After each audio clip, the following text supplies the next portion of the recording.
kamakailan lamang, nag-inspeksyon ako sa naging epekto ng habagat ng bagyong Krising, Dante at Emong. Kitang-kita ko na maraming proyekto para sa flood control ay palpak at gumuho. At yung iba, guni-guni lang. Huwag na po tayo magkunwari. Alam naman ng buong madla na nagkakaraket sa mga proyekto.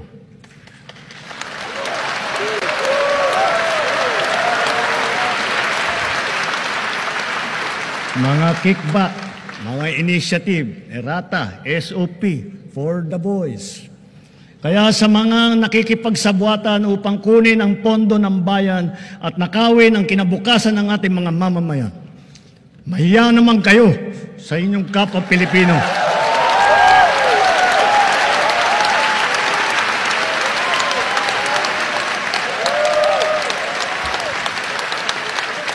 Mahiya naman kayo sa mga kabahayan nating naanod o nalubog sa mga pagbaha.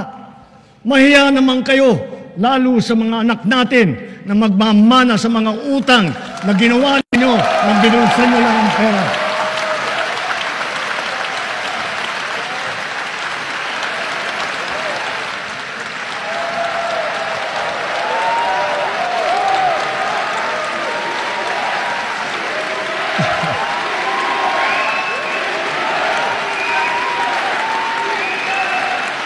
Para hindi na maulit, so that this will not happen again. First, the DPWH will immediately submit to me a list of all flood control projects from every region that were started or completed in the last 3 years.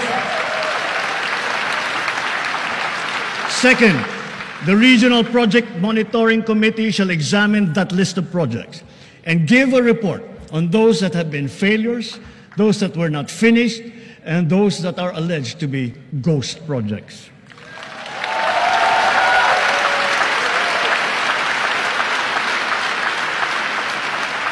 And third, we will publish this list.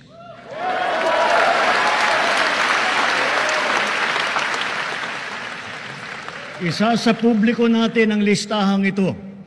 Kaya ang publiko na saksi sa mga proyektong ito ay malayang suriin ang listahan at magbahagi ng kanilang nalalaman para makatulong sa ating investigasyon.